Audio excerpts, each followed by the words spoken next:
¿Qué tal, mis amigos? Bienvenidos a un episodio más de su podcast Ocran Leaks. Como vieron en el título, en el episodio del día de hoy hablaremos de un tema muy importante, de una acción que sucedió hace ya varios años, pero no deja de ser importante, ya que marcó el comienzo de la era de los pochas, siendo ristas terros. Pero no nos adentremos tanto en el tema, primero hay que platicar un poco.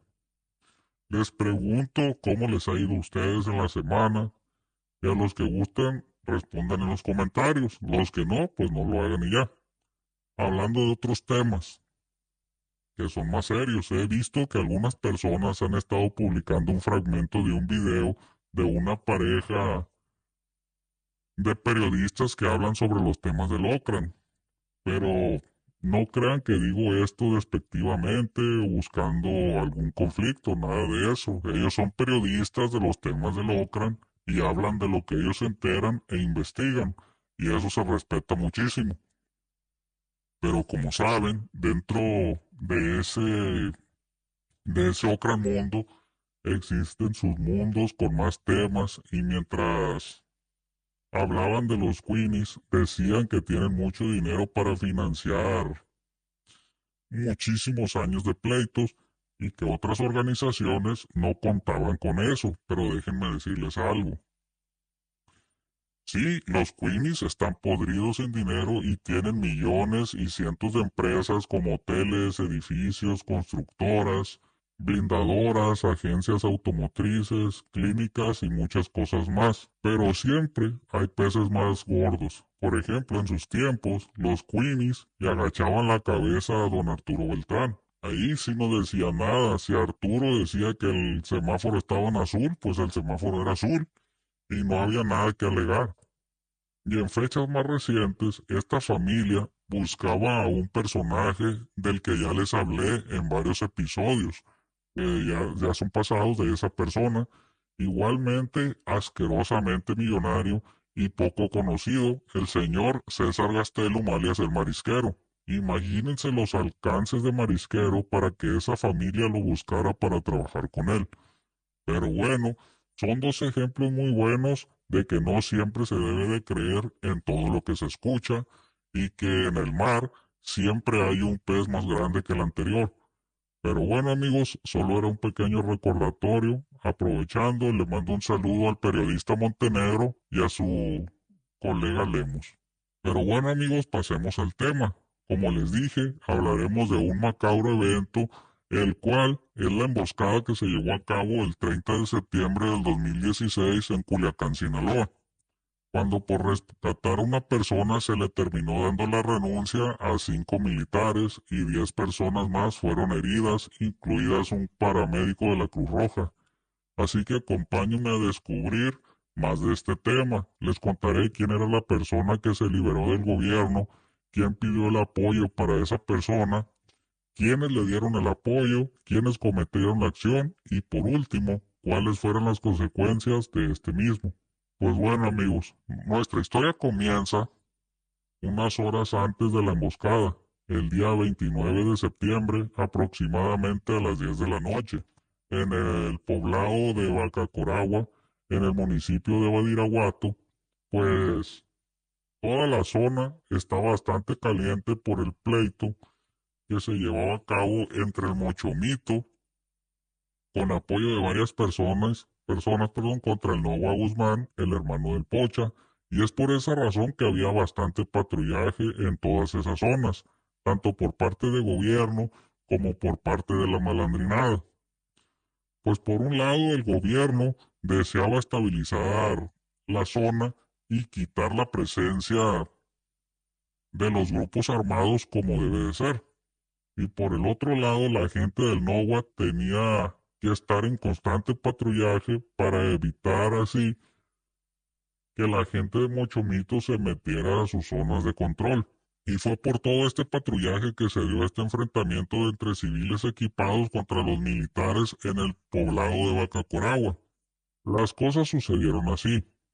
El 29 de septiembre, en horas de la noche, se toparon de frente elementos del ejército contra un vehículo que venía de Huiziopa, ese es otro pueblo de la zona. En esa acción, ningún militar fue herido, pero sí le dieron bastante daño a una camioneta, la cual huyó, y mientras el gobierno aseguraba la zona y recorría toda el área, localizaron a una persona herida que pedía ayuda y usaba vestimenta militar. Al lado de él tenía su largo. Los militares rápidamente asumieron que esa persona iba arriba de la camioneta que acababa de huir. Así que los militares, siguiendo su deber, como debe de ser, aunque no siempre lo hacen, auxiliaron al herido, que se negó a dar su nombre y solo se identificó con el alias del 2000. Un cabo de nombre Christian le aplicó un torniquete en la pierna y en el hombro para evitar que el Kevin se desangrara. También le dio una inyección para ayudarlo con el dolor que sentía. Aquí les voy a mostrar un video de esta acción.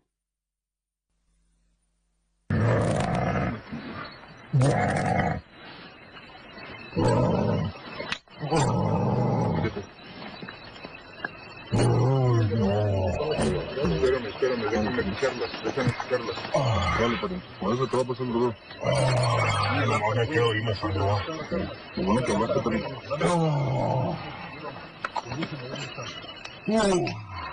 ¿Lo sacamos ya?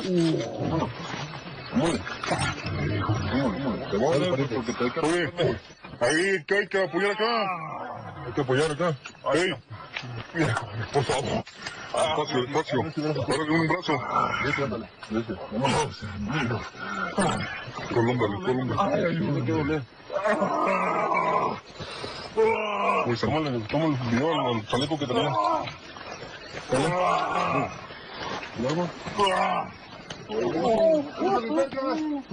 Ey, alúmbrale ya. Unas lámparas. Mira, pasó mi arma.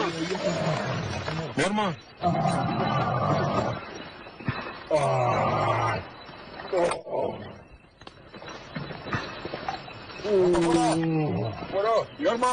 Vámonos ya. Por favor. Ay, no. No te vamos a dejar, cabrón. Ya me agarró mi arma.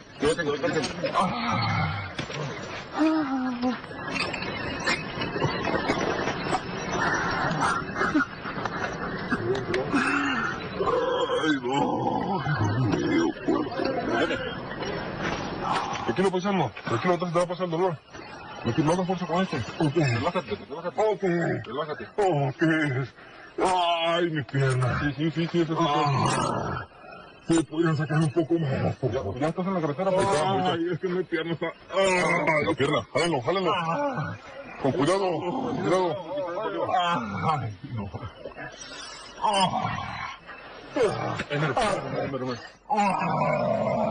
No te apoyes con esa, ¿no? Ay, me duele mucho, hijo. Ya. Ay. Ya con la hemorragia un poco más controlada del delincuente, se procedió a llevarlo a un tipo de hospital en la cabecera municipal de Badiraguato. Ya siendo la 1 de la mañana del 30 de septiembre, el herido fue estabilizado y el médico ordenó que fuera trasladado a Culiacán porque en Badiraguato no contaban con los instrumentos médicos necesarios para continuar con esa acción. Así que a las 2 de la madrugada comenzó el traslado desde Badiraguato hasta Culiacán. El convoy iba integrado por 2 vehículos militares y una ambulancia de la Cruz Roja. Mientras todo eso pasaba en la cabecera municipal, en la región de la Sierra, había una persona con bastante nerviosismo que estaba atento a todo lo que pasaba. Esta persona era el Guano Guzmán, quien al principio pensó que esta persona le habían dado la renuncia, pero después algunos elementos de la policía municipal de Badiraguato le avisaron que había alguien herido en calidad de detenido, quien estaba siendo atendido en el hospital.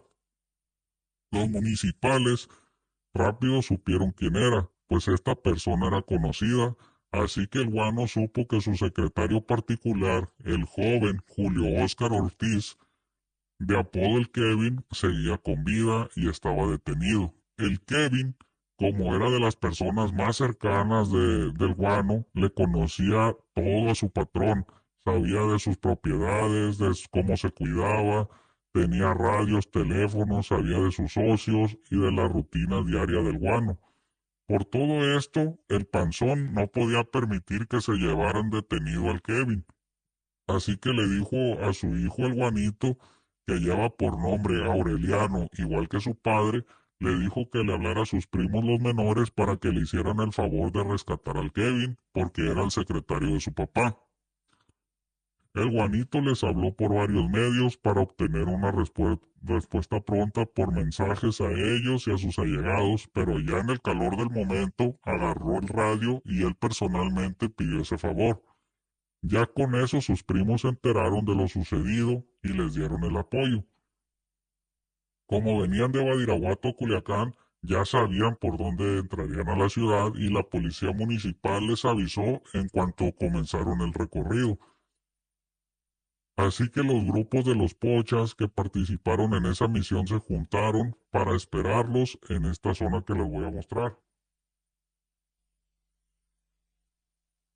En toda esta zona que aparece en el mapa que le voy a marcar es por donde se suscitó el enfrentamiento, o más bien dicho, emboscada. Es la carretera México 15, donde desemboca en el Boulevard José Limón. De acá donde les marco, así venían en esta dirección. De este lado va Badiraguato y acá ya la entrada de Culiacán. Para que se den una idea de dónde venían.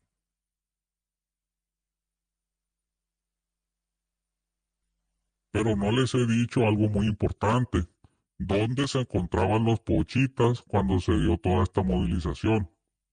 Cuando Iván y Alfredo dieron la orden de abrir fuego contra los militares, se encontraban en un rancho de su propiedad que muchos ya lo conocen para el rumbo de Imala. Desde ese lugar, los dos hermanos monitoreaban toda la acción en tiempo real.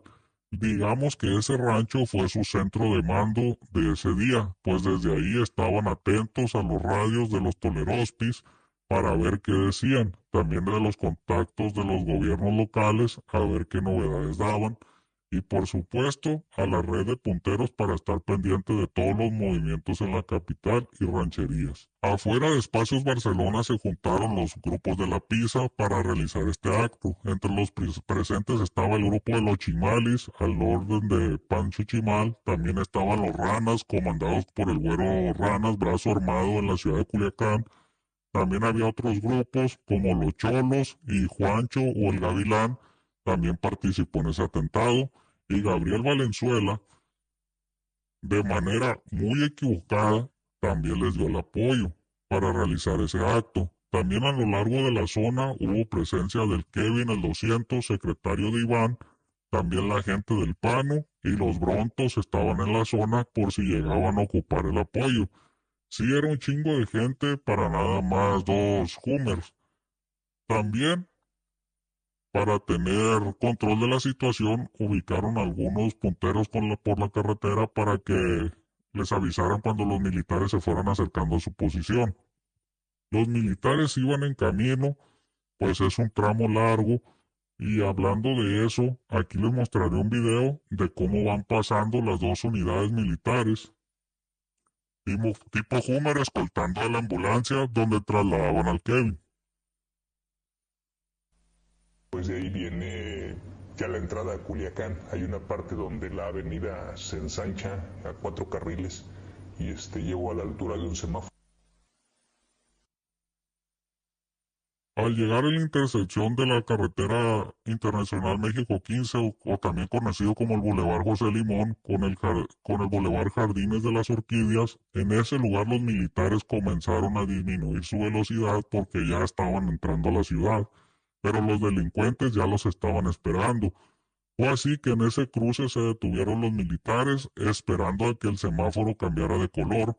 No fue una emboscada como tal al principio, porque primero solo les atravesaron las unidades tipo doble rodado para evitar su paso, pero desde sus carros comenzaron gritándole a los militares. Ahí sí desconozco qué era lo que les gritaban, pero la respuesta por parte de los militares no fue muy rápida. pues yo me imagino que andaban muy cansados y algunos iban hasta dormidos. Para cuando reaccionaron los militares estaban rodeados y ya se estaban apuntando con los largos. Todos hicieron lo mismo y siguieron los gritos por algunos minutos. Después de un segundo a otro comenzaron los disparos, pero ahí sí que se dejaron ir. Sacaron todas sus frustraciones en ese acto, pues tiraron con todo lo que traían. Aquí les mostraré una pequeña grabación de esto.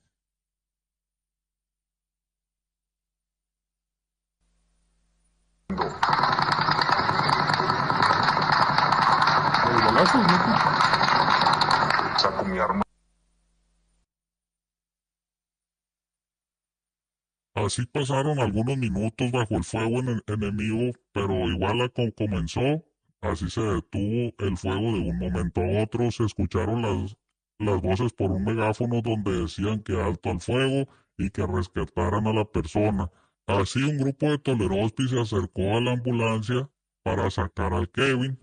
Le dijeron apúrate, vámonos. Y el Kevin les contestó que no podía caminar, apenas estaba vivo y querían que corriera.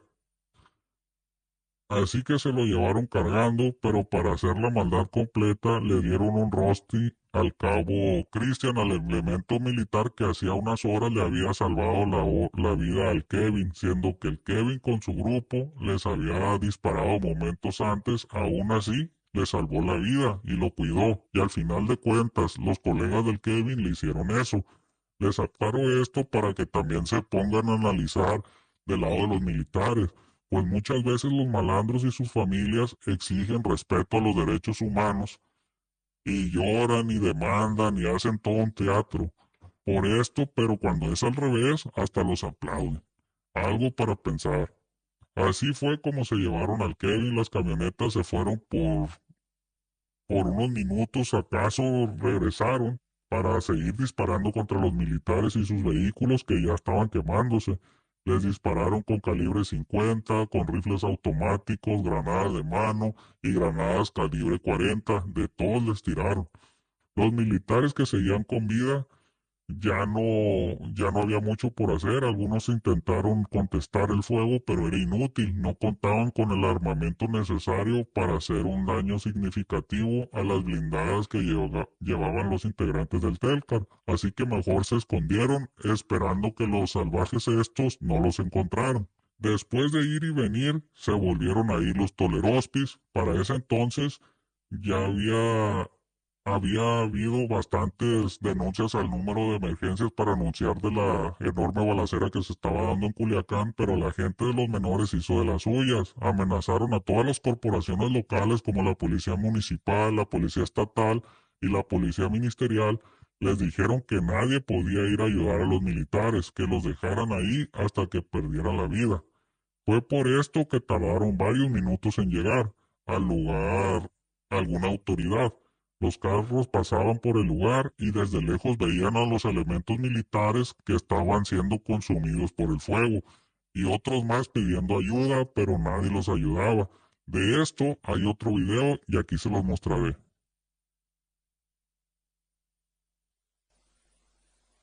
Que alienta el paso de sus vehículos, mas sin embargo no se detienen. Y tanto yo como otro personal pedimos auxilio y nos identificamos con ellos. Somos Ejército Mexicano, ayúdenos por favor, y obtenemos una respuesta nula. Ahí está, hay gente tirada, ahí está gritando.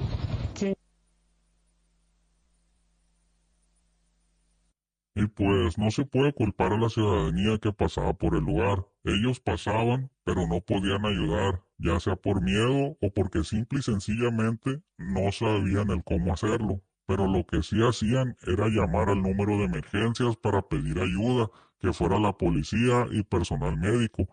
Pero para que llegaran pasaron varios minutos.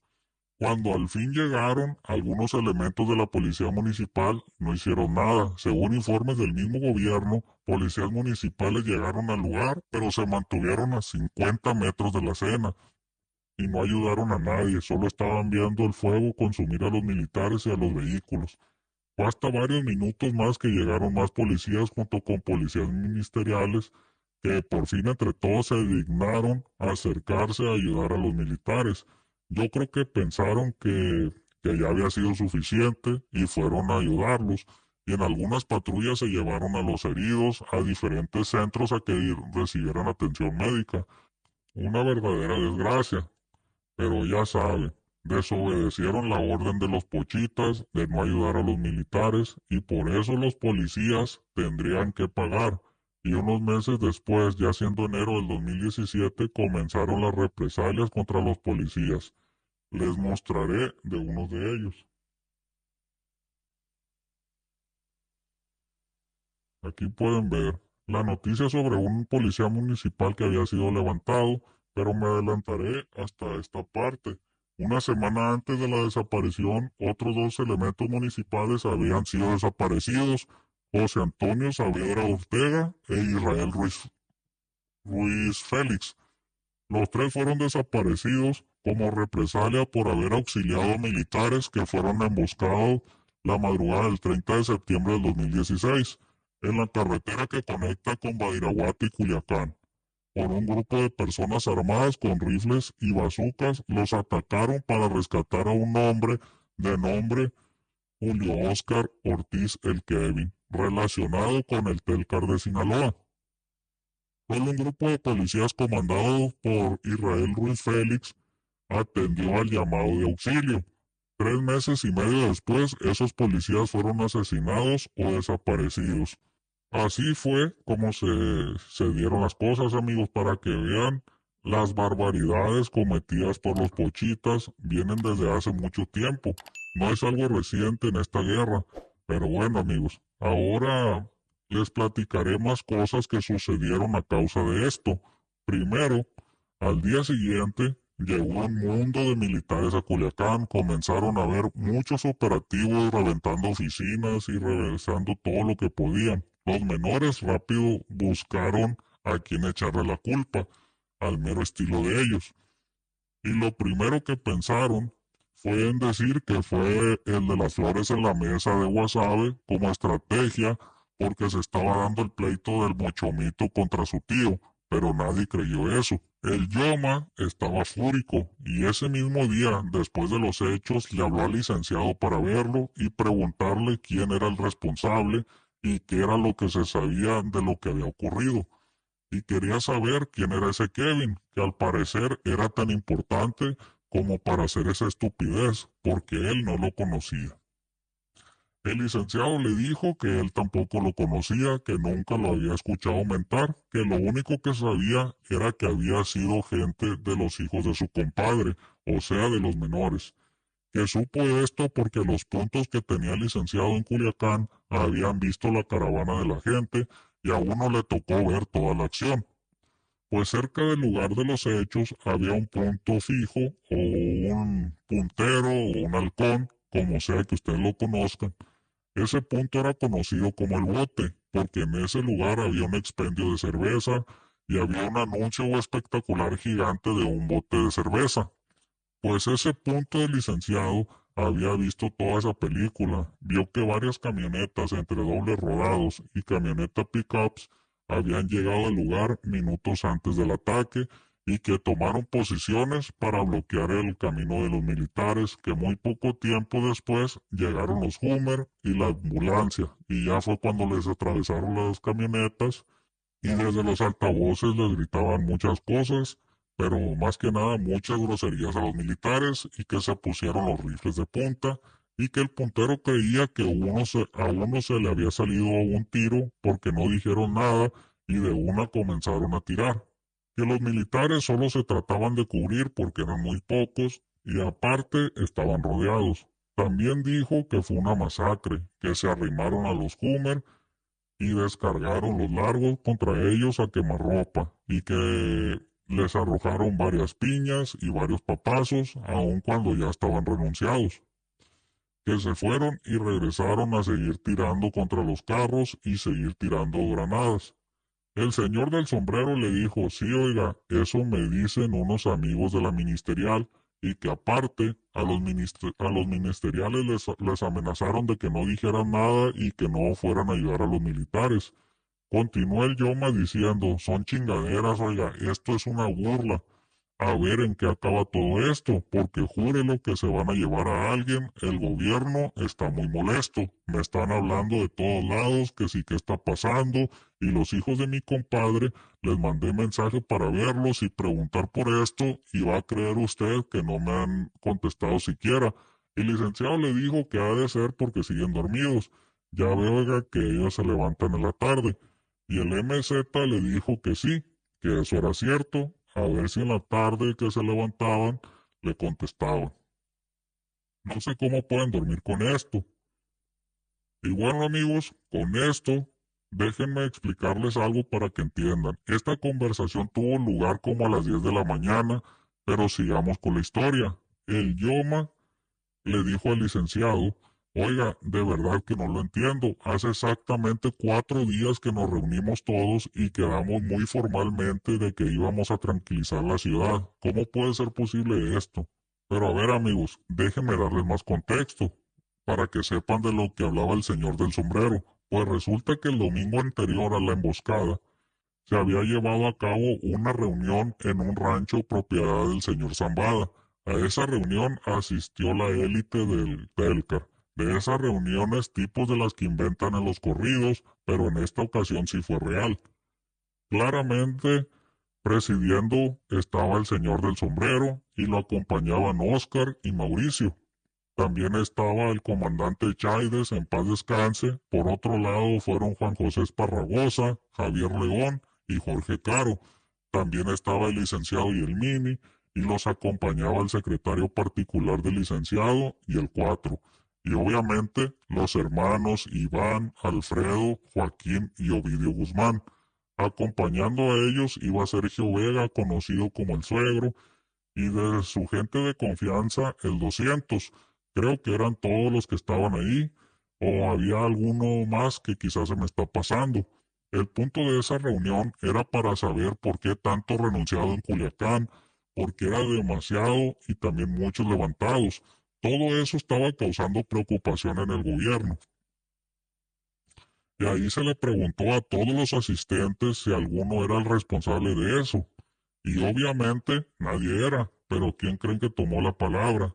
Así es, el amigo Archie. Pero no para aceptar su culpabilidad, sino para decir que su tío el panzón, el cerebro de pollo, era el responsable de todo eso. O sea, lo echó de cabeza.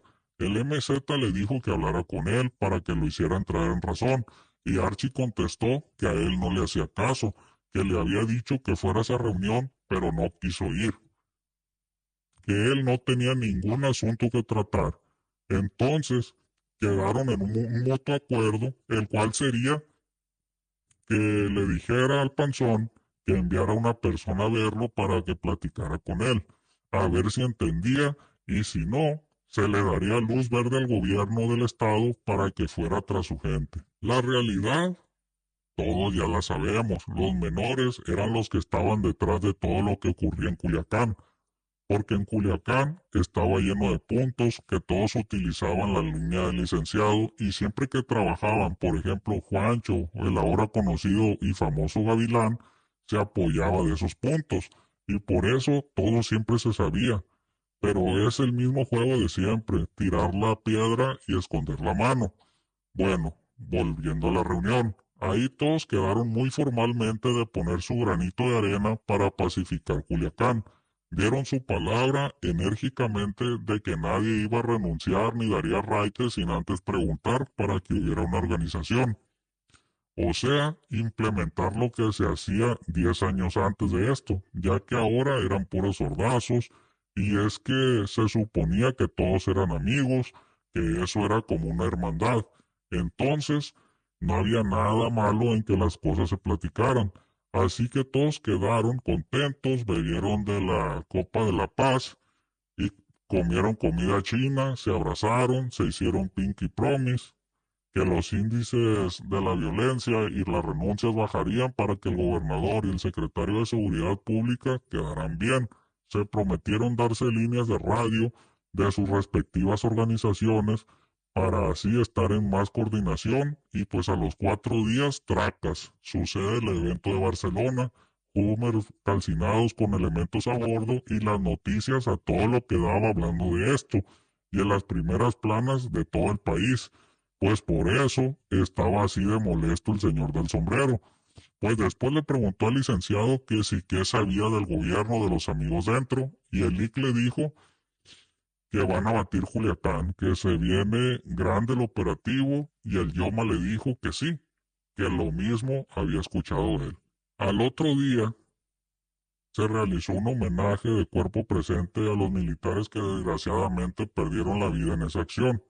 Esto sucedió en las instalaciones del 94 Batallón Militar de Culiacán. Hasta ese lugar fue el general Salvador Cienfuegos a rendir su respeto a los militares caídos. Ahí habló y clasificó como enfermos, bestias y criminales a los responsables de ese acto. Pero esto es lo que dijo en presencia de los militares y el exgobernador de Sinaloa, Mario López Valdés. Aquí les muestro la noticia de lo que dijo. El titular de la Sedena advirtió que estos crímenes no quedarían impunes y sentenció que el ejército no descansará hasta que los responsables sean juzgados por sus delitos con todo el rigor de la ley. Señaló que el ataque no los haría bajar la guardia ni los iba a amedrentar. Al contrario, se continuará con el paso firme y decidido contribuyendo a la seguridad. Que las organizaciones criminales sepan que no descansaremos hasta que sean juzgados por sus delitos. Sepan que vamos con todo, con la ley en la mano y las fuerzas que sean necesarias. Nadie está por encima de la ley. Que la fuerza que apliquen tendrá la respuesta que corresponda por parte de la autoridad. Advirtió, este artero y cobarde ataque no es solo una afrenta al ejército ni a las Fuerzas Armadas, es también una afrenta a la naturaleza humana, a la convivencia colectiva, a los principios sociales, a las leyes que nos hemos dado, y es también una afrenta al Estado de Derecho. Continuó el secretario de la Defensa, que los atacantes son seres sin conciencia, que basan sus acciones en atemorizar a la gente. Y en el mensaje Cienfuegos ofreció sus condolencias a los familiares de los militares caídos. Pues dicho y hecho, al día siguiente comenzaron los operativos en Culiacán, reventaron oficinas, decomisaron equipos y carros blindados, pero nada de detenidos. A Culiacán llegó un militar de apodo Toledo, que era de un rango medio. Era el encargado de golpear a la organización de los menores. Era un monstruo, muy aferrado. Y empezó a ganar puntos y gente para que los contactara con gente de nivel del ambiente del OCRAN para hacer tratos de mutuo acuerdo. En pocas palabras, él ayudaba a las organizaciones que no fueran de los menores y las respetaba no golpeándolas en cambio de información de los menores y de su gente. Algo así como el coronel Ramiro del Cártel de los Sapos. ¿Y qué creen? Obviamente de las acciones de Toledo se enteraron los menores y se les ocurrió una gran idea. Mandaron a contactar a Toledo y le dijeron que ellos no tenían nada que ver en lo de los militares, sino que habían sido los licenciados del Dorado. Y para convencer de sus mentiras a Toledo, armaron un show, un típico montaje de los que se avientan. Pusieron una camioneta a las que participaron en la emboscada con equipos y placas robadas que habían sido registradas en El Dorado. Además dejaron diversas cosas con las iniciales de FED que significaban Fuerzas Especiales Damaso, y en uno de los largos tipo cuerno, en la madera grabaron algo que apenas se alcanzaba a ver que decía Dorado 100%, pero parecía que lo habían tallado con un desarmador o con alguna tapadera de alguna caguama, todo feo y mal hecho. La de haber hecho el Gavilán cuando andaba Pokémon. Todo ese teatro para desviar la atención de ellos, pero no les sirvió para nada, pues las investigaciones apuntaban a un solo lugar y también mostraban a los demás involucrados, como a Gabriel Valenzuela, que por ayudarles les cayeron a su rancho. ahí en Paredones y les decomisaron de todo: casa, carros, tractores, motos, motorhome, maquinaria, teléfonos, equipos, dinero, varios caballos finos y etcétera. Aquí les voy a mostrar un video donde aparece parte de lo asegurado.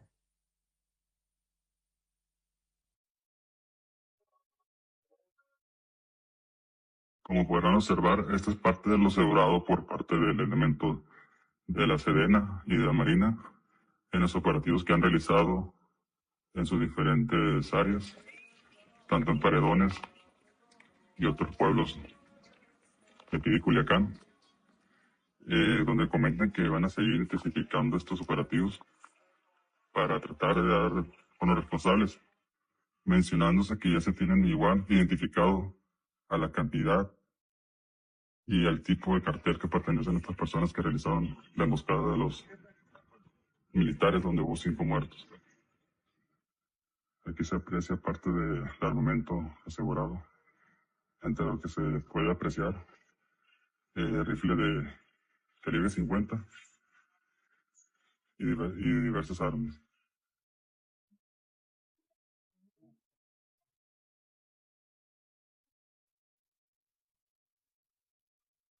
De todo esto, lo que más le pesó a Financiero eran los caballos, ya que eran su gran tesoro. Por eso, intrépidamente investigó dónde lo tenían y en una noche mandó a su gente y lo lograron intercambiar por mulas y burros. Pero de eso ya les conté en el episodio de los Valenzuela, que si no lo han visto, lo ven en cuanto termine este. Y de varias cosas más que fueron decomisadas, para que no se queden con la duda. El señor del sombrero le hizo el favor al Financiero para ayudarlo a que recuperara eso, siempre echándole la mano al señor, a pesar de que Gabriel estaba apoyando a los menores en sus actos.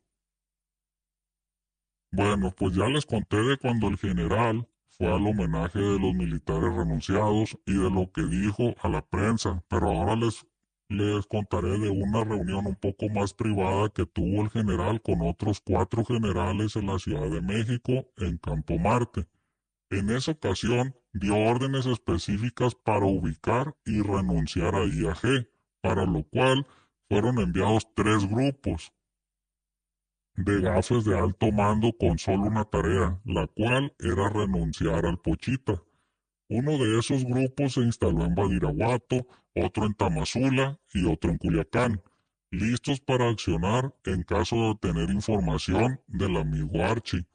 Aparte de eso, también se instalaron 4 centros de inteligencia, principalmente con equipos de intercepción de llamadas, uno en Badiraguato, uno en Tamazula y 2 en Culiacán. Específicamente, uno en la intercepción de la avenida Nicolás Bravo, esquina con Ciudades Hermanas, y otro frente de la UAS. La cacería estaba a todo lo que daba y la lideraba Toledo. Cuando el amigo Archie se enteró de la cruz que puso el general Cienfuegos sobre su cabeza, aplicó el viejo dicho: ojo por ojo, diente por diente. Y él también dio la misma orden, pero sobre el general, y obtuvo un domicilio al cual asistía el general en la Ciudad de México, una cuadra atrás del Ángel de la Independencia, casi enfrente de un lugar de pizzas, Papa John's. Ahí estaba el departamento donde cazarían al general. El encargado de llevar a cabo esta misión fue nada más y nada menos que uno de los primeros tolerospis que tuvo Archie, el temible Pocos Pelos, que supongo que nadie de ustedes lo conoce, en primer lugar porque no tiene corridos y en segundo porque no opera en Sinaloa, sino que él siempre está operando en la ciudad de Guadalajara. Y para que estén bien enterados, este Pocos Pelos era guardia en la prisión de Puente Grande, en Jalisco, en los años 90. Y ahí fue donde Joaquín lo reclutó para que cuidara a sus hijos, a principios de los 2000. Pero desde que el Pocha estaba dentro de Puente Grande, el Pocos Pelos ya hacía trabajitos para él y se veía con sus hijos en Guadalajara. Pues este personaje es el que mandó a un grupo de 6 muchachos, los cuales se instalaron en 2 o 3 pequeños departamentos en la colonia Cuauhtémoc a la espera de su presa. Mientras tanto, en Culiacán, el afamado Kevin reposaba en un domicilio en una colonia de bajo perfil. Ahí estaba recuperándose de las heridas producto del enfrentamiento en Badiraguato. Cada día se iba recuperando y él quería moverse del lugar, pero no le daban la autorización porque no querían que pisara la calle, ya que había mucho militar y no fuera a ser la de malas que lo agarraran por eso, no dejaban que saliera de su casa. Las cosas cada vez iban subiendo de tono y empeorando, porque el secretario de la Defensa exigía resultados. Él lo que quería era ver a los responsables de la emboscada pagando por esa acción. Y a los menores sus contactos dentro del gobierno les advertían que los querían sí o sí, y la persecución y la presión estaba dando resultados psicológicos y no les quedó otra opción más que utilizar una de sus cartas más fuertes, ese comodín que siempre les dio resultados, pero no coman ansias. Ahorita les digo cuál es esa carta. Primero, les tengo que decir por qué no funcionaron las demás cartas, y es que intentaron arreglar con el gobierno ofreciendo dinero, poniendo gente a ayudar en campañas políticas, pero por todos lados recibían negativas. Intentaron a través de los gobernadores de Jalisco y nada. Intentaron a través de un político de Sonora y nada. También a través de un pariente de José Ángel Canovi, el güerito, que estaba en el gobierno federal y nada. Así que se les acabaron las cartas. Por eso tuvieron que usar la más fuerte. La carta JGL o la de Llama Papi. Pues el Pocha los había salvado menos de 3 meses antes en el lecho de Vallarta, cuando les dieron tremendo patín en las costillas al jefe de la pizza, y en esa ocasión el gobierno le había puesto todo en charola de plata al Pocha para que pudiera ayudar a sus crías. Así que una vez más el gobierno federal mandó representantes a la prisión en Ciudad Juárez a reunirse con el señor de la montaña. Lo que le fueron a decir era que le dijera a sus hijos que se entregaran, porque donde los encontraran a Iván tendría un viaje directo con San Pedro, y no San Pedro en Nuevo León, sino a San Pedro allá con el Padre Celestial. Le dijeron que eso no tenía vuelta de hoja, que eso era lo más inteligente que podía hacer. Obviamente, como saben, eso no sucedió y el Pocha, preocupado por sus hijos y con justa razón, llegó a un acuerdo insólito. Pero espérense, antes de contarles cuál fue ese acuerdo, les tengo que decir lo que se hizo para llegar a él. Primero que nada, el general Cienfuegos no quería nada de acuerdos, él quería comerse a Archie, y don Joaquín pidió una entrevista con el general, que lo fuera a visitar a la prisión para platicar. El general, cuando se enteró de eso, se carcajeó, diciendo cómo cree ese delincuente que el secretario de la Defensa de México va a reunirse a una prisión con él. Definitivamente está loco, así que no fue. Pero el Pocha, muy perseverante, consiguió un abogado de Guadalajara, quien lo contactó con una persona que tenía aspiraciones presidenciales muy fuertes, un político de esos pesados, pesados de aquellos años, quien por cierto, como que parece que viene de la Gran Muralla o algo así como asiático, pues este político es quien hizo el acuerdo. A lo que yo sé, él tampoco fue a reunirse con el Pocha, pero de eso no estoy 100% seguro, la verdad. El caso es que este político, con su alto nivel y sus altas aspiraciones, le ordenó al general que se relajara y que relajara todo, dejara todo eso por un lado, que se mordiera uno y la mitad del otro. Yo creo que quedó igual que el pobre Rochamoya en ese sentón mortal que se le fueron los blanquillos. Por si se les había olvidado el video, aquí se lo voy a mostrar. El presidente en Sinaloa, el senador Rubén Rocha, sufrió un percance al sentarse en el templete que le hizo reparar en un gesto de dolor. Aquí en Ahome, en Sinaloa, que preside desde luego el presidente constitucional de los Estados Unidos mexicanos, el licenciado Andrés Manuel López Obrador. Fuerte el aplauso para él. El legislador acompañó la entrega de programas para el bienestar en Ahome el pasado 9 de junio.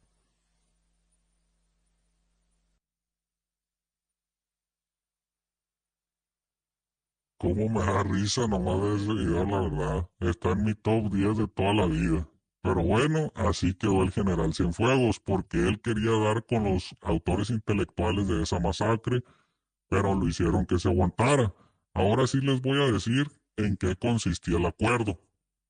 Algo que yo sé que muchos de ustedes no me lo van a creer, pero les recuerdo, tampoco me creían que los ratones y menores estaban cooperando, tampoco me creían de lo que eran capaces los menores, ni siquiera me creían cuando yo les dije que no era el Mini, y lo peor del caso, no me creían cuando les dije de todos los que abandonarían a los de la pizza, pero ya eso es pasado. El acuerdo fue que el Pocha, pues se fue a lo más grande, pidió que dejaran en paz a sus hijos y que así él aceptaría voluntariamente la extradición a los Estados Unidos. Solo pedía que la extradición ocurriera cuando el presidenciable que estaba haciendo el acuerdo con él entrara de presidente, pero había cosas ocultas detrás de todo esto. También pedía que le facilitaran el regreso al altiplano. Después entenderán el por qué solo pedía esas dos cosas. A cambio él pues aceptaría la extradición y colaboraría con el gobierno de México. Les ofreció poner a 3 personajes. Uno era su compadre Yoma, el otro era su compadre Lick y el último era su propio hermano, el panzón cerebro de pollo. ¿Qué tal? ¿Cómo ven? A los 2 hombres que lo habían apoyado toda la vida y a su propio hermano. Así como lo oyen. Y me dicen que había pruebas de todo esto, porque una señora pasaba coordenadas donde se reunía con estos hombres y decía lugar, hora y fecha y tomaba fotos de los vehículos en los que los personajes se movían según ella. Según ella lo hacía discretamente, pero esa es otra historia para después. Obviamente, también el Pocha acordó que su organización apoyaría al candidato que les digo, que por cierto nunca fue. Ese fue el famoso acuerdo que le salvó la vida a Archie, y para lograr cerrar las negociaciones hubo varias reuniones con distintos personajes claves del gobierno y de seguridad, con el abogado de Guadalajara y una señora. Pero esta señora no era la misma que les había comentado antes. No les diré quién era para no quemarla, pero se reunieron en un restaurante de Guadalajara, en un restaurante en la Ciudad de México, y en uno también en la Marquesa, en la carretera entre la Ciudad de México y Toluca. Al menos esas 3 reuniones tuvieron para acordar todos los puntos. Ya cuando las 2 partes aceptaron, fue cuando los hijos del Pocha pudieron descansar, ya que la orden de su renuncia había sido revocada, pero no crean que por eso se confiaron, ya que el general no solamente no quedó complacido, sino que todavía seguía molesto, pero cumpliendo con el trato. Sí se retiró de Culiacán, al líder de la cacería, a Toledo, y también retiró los 3 grupos de gafes que esperaban su momento para actuar. Así fue como los menores salvaron su pellejo, una vez más, gracias a su padre. Pero ¿a poco creen que el gobierno puede perdonar tan rápido una ofensa de esa magnitud? No, señores. Si el gobierno es más rencoroso que una mujer despechada, a mí mi mujer no me perdona que no la llevé al Palenque a ver la última presentación de Joan Sebastián allá en Culiacán, por allá por el año 2014 más o menos. Porque al poco tiempo pasó a mejor vida y ella quería que lo llevara como regalo de aniversario. Imagínense, ya pasaron más de 10 años y cada que sale alguna canción de Joan Sebastián me da un codazo y me recuerda a su suegrita. Y ahora imagínense al gobierno con esos actos. Ya ven cómo le fue a Caro Quintero con lo de Camarena hace 40 años y Estados Unidos no se la perdona, pero las órdenes son órdenes y se acatan, aunque a veces a medias. Ahora les voy a comentar mis dudas acerca del acuerdo del Pocha con el gobierno, pues no creo que iba a cumplir todo lo que prometió y les explicaré el por qué. Primero, vamos con lo de aceptar su extradición voluntariamente. Con eso, yo creo que quizá lo que estaba buscando era tiempo, porque ya estaba coordinando para que se iniciaran las labores de excavación de otro túnel. Como recuerdan, pidió su traslado al altiplano, pues ahí se haría el túnel de nueva cuenta. Aparte, recuerden que dio 2 melones de cueros de rana para asegurar su traslado, así que quizás ese era su plan. También capaz el de poner a sus compadres y su hermano tan solo era por prometer cosas importantes y tener una manera de negociar la vida de sus hijos. Cualquier padre haría eso por sus hijos, pero lo que sí es que sí pasó información al gobierno, ubicaciones y vehículos y fotos de eso por medio de la señora que les dije. De eso sí no hay duda, pero capaz solo eran muestras de buena voluntad para que vieran que era en serio su parte de la negociación. Eso no lo sé, pero le daré el beneficio de la duda, porque hay que ser un verdadero hijo de perra para entregar a tus compadres, los que te han apoyado por tantos años, y aparte a tu hermano. Lo que sí me queda claro es que sí hay mucha diferencia entre poner y pasar información al gobierno. Pero bueno, los gabachos se llevaron al Pocha más rápido de lo que él pensaba, pues en el acuerdo que él había hecho había quedado que su extradición se haría en el 2018, pero se adelantaron más de un año. Como estamos hablando de tratos de inmunidad, déjenme explicarles algo de este tema, porque hay mucha gente que no entiende. Pues muchos se imaginan que los grandes personajes tienen estos acuerdos y se sorprenden que aún así el gobierno les decomisa cosas y agarra a su gente. Piensan que estos acuerdos abarcan a toda la organización, pero no es así. Los acuerdos de esta índole solo aplican para la persona y no para su organización. Incluso a veces ni siquiera van incluidos los hijos, aunque otras veces sí, o los hijos o personas escogidas por el jefe de la organización. Pero aún así, nunca hay una certeza al 100% de que el gobierno va a cumplir lo que dijo. Recuerden que las políticas se mueven de acuerdo a los intereses momentáneos y a cómo van cambiando estos para favorecerlos a futuro. De esto les recomiendo leer el libro de El Príncipe de Nicolás Maquiavelo, donde habla de cómo los principados no deben cumplir sus alianzas y si ya no conviene al poder del príncipe. Es un libro muy bueno y algo difícil de leer por la manera de que está escrito, pero cuando le agarras el rollo, lo disfrutas y usas sus enseñanzas en la vida diaria. Pero por esta razón es que a veces se ve que capturan a personas muy poderosas y muy allegadas a personajes con mucho control en el gobierno, pero el acuerdo del patrón pues no aplica para ellos. Bueno, discúlpenme, me desvié del tema y ya no les conté qué pasó con el famoso Kevin. Pues en esos días estaba muy caliente Culiacán y no quería que el gobierno fuera a localizar al Kevin para que no hablara con quién estaba ni que dijera quiénes lo habían rescatado. Porque recordemos que los pochitas le echaban la culpa a los licenciados, pues entre el guano y sus sobrinos acordaron que lo mejor sería deshacerse del Kevin y silenciarlo para siempre. Y ya ven que eso de renunciar a su gente más cercana es como tomarse una Coca-Cola con cacahuates para el panzón. Pues dicho y hecho, se pusieron manos a la obra y ¿qué creen? ¿Dónde creen que apareció el cuerpo del Kevin?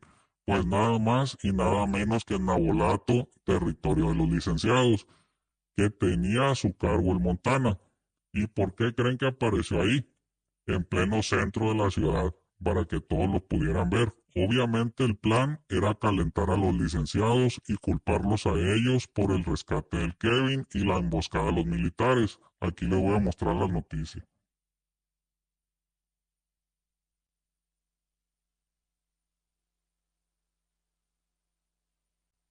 Cuando pasó esto, ya había roces fuertes entre los licenciados y los pochitas, y por esta acción se pegaron un buen cierre el ML y Archie, pero eso es tema de otro episodio. Pero a lo que veo por todos lados los pochitas no han cambiado sus prácticas. Eso de hacer cosas y culpar a otros siempre ha sido la misma estrategia del yo no fui, así como Bart Simpson.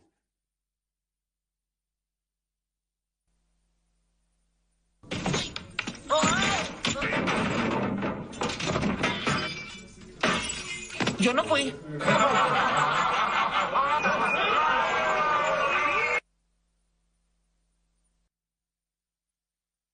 O para los que son más viejos, para que entiendan a los menores, les queda el chingazo la canción de Pedrito Fernández, la cual dice, yo te aseguro que yo no fui, tú tienes cara de pirulí.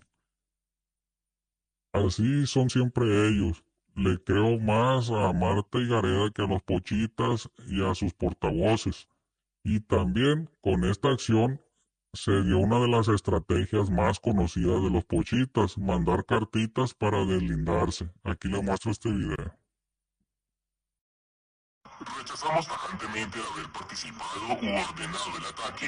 Nunca hemos peleado contra el gobierno ni queremos hacerlo. Eso sería prácticamente cavar nuestra propia tumba. Sabemos en carne propia la aplicación del alto nivel de inteligencia que puede ser ejercido por el Estado mexicano, por las Fuerzas Armadas, ya que sin el uso de esta no hubiera sido posible la detención de nuestro padre. La carta con fecha del 2 de octubre y revelada por el grupo de abogados del Chapo responde a las afirmaciones de las autoridades mexicanas. Pero es muy probable que sean de los hijos del Chapo. Mediante una investigación científica, que se determine la realidad y no se actúe por una simple creencia o sospecha. Pues cómo la ven con este gran descaro, amigos. Y todo para que los actores materiales como Pancho Chimal y el Güero Ranas presumieran haber sido los autores de este acto en sus corridos. Un verdadero descaro. Como vieron, los autores intelectuales siguen intactos, muy golpeados en su organización, pero ellos no han pagado por sus crímenes. Por otro lado, hablemos de los autores materiales. Como les dije al principio, fueron los cholos, los ranas, la gente de Juancho o el Gavilán, los chimalis y la gente de Paredones. Pues primero los cholos han cambiado de líder varias veces y ahorita en tiempos recientes ya mejor se fueron a otra organización.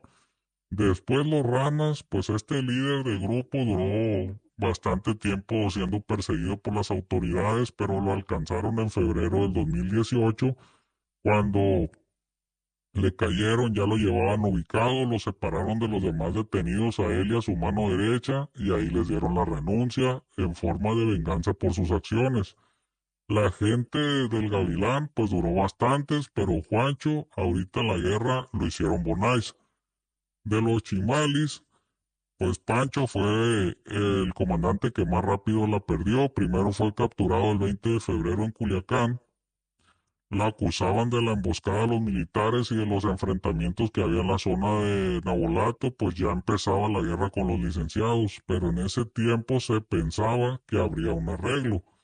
Después de algunos días de que detuvieran a Pancho Chimal, se logró dar a la fuga.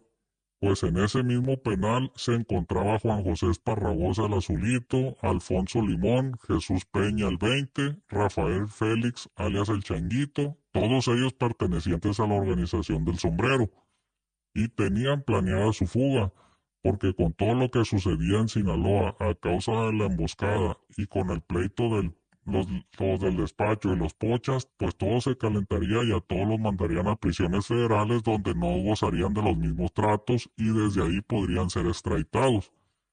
Y fíjense cómo son las cosas, pues Pancho Chimal era vecino de ellos y cuando los vio que se alistaban y se iban saliendo les preguntó que si qué pasaba y les dijeron que se estaban escapando. Y les dijo que él se iría con ellos y pues por pura vergüenza, por no decirle que no, fue así que por pura suerte logró escaparse Pancho Chimal, apenas una semana después de haber sido detenido. Pero de nueva cuenta, su nuevo estatus no le duraría mucho, pues apenas un mes después de haber recuperado su libertad fue renunciado por elementos de las Fuerzas Armadas en la sindicatura de Tepuche, al norte de Culiacán. En esa ocasión los militares no se arriesgarían y mejor le dieron la renuncia. Así terminó la carrera delictiva del Chimal. Por último, a Gabriel Valenzuela, pues también terminó encerrado en pleito con los Guzmán, y así es la cosa. Hoy le sirves y mañana no, y pasas a ser enemigo. Pero bueno, amigos, ya me extendí bastante con este tema.